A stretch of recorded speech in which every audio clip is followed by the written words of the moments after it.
വളരെ പണ്ട് മലഞ്ചെരുവിലെ കാടുകൾക്ക് നടുവിൽ പ്രകൃതിയാൽ ഒറ്റപ്പെട്ട ഒരു ഗ്രാമമുണ്ടായിരുന്നു.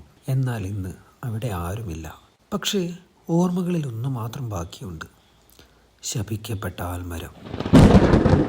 ആ ഗ്രാമത്തിൻ്റെ ഒത്ത നടുക്ക് 3 തലമുറകളായി തല ഉയർത്തി നിന്ന ആൽമരത്തിൻ്റെ അരികിലൂടെ രാത്രിയിൽ പെൺകുട്ടികൾ കടക്കരുത് എന്നാണ് പഴമക്കാർ പറഞ്ഞിരുന്നത്.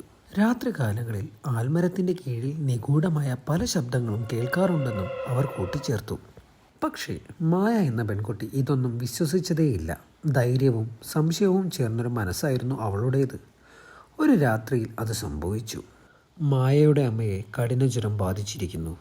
അടിയന്തരമായി വൈദ്യരെ വിളിക്കേണ്ടിയിരിക്കുന്നു. വൈദ്യരുടെ വീടെത്തണമെങ്കിൽ ആൽമരം കടക്കേണ്ടതായുണ്ട്. കയ്യിലൊരു വിളക്കുമായി മായ ആ വഴിയിലൂടെ നടക്കുവാൻ ആരംഭിച്ചു. മൂടൽമഞ്ഞ് മൂടിയ പാതയിലൂടെ നിശബ്ദമായി വീശുന്ന കാറ്റ്. എങ്ങും നിശബ്ദത മാത്രം. പക്ഷേ ഒരിടവേളയ്ക്ക് ശേഷം കാറ്റിൻ്റെ ശബ്ദം മാറി. ഇലകൾ ഉണർന്നു. മരത്തിൻ്റെ ചില്ലകൾ തന്നെ പിന്തുടരുന്ന പോലെ അവൾക്ക് തോന്നി. അവൾ തനിച്ചല്ല എന്ന തോന്നൽ അവളിലുണ്ടായി. എന്തോ ശബ്ദം കേൾക്കുന്നുണ്ട്. പക്ഷേ മനുഷ്യ ശബ്ദമല്ല. അവളെ ആരോ വിളിക്കുന്നുണ്ട്.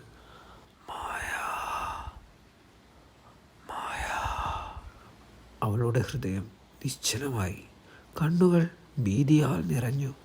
ആ രാത്രിയിൽ മായ എന്നേക്കുമായി മാഞ്ഞുപോയി. പിന്നീട് ആരും അവളെ കണ്ടതേയില്ല. 16-ാം ദിവസം ആൽമരത്തിൻ്റെ അടിയിൽ ഒരു വിളക്ക് തെളിഞ്ഞുവെന്ന് പഴമക്കാർ പറയുന്നു. ഇന്ന് അവിടെ ആരുമില്ല. പക്ഷേ രാത്രികളിൽ ഇന്നും കാറ്റിനൊപ്പം ആ ശബ്ദം കേൾക്കാം: മായ. മായ മരിച്ചിട്ടില്ല.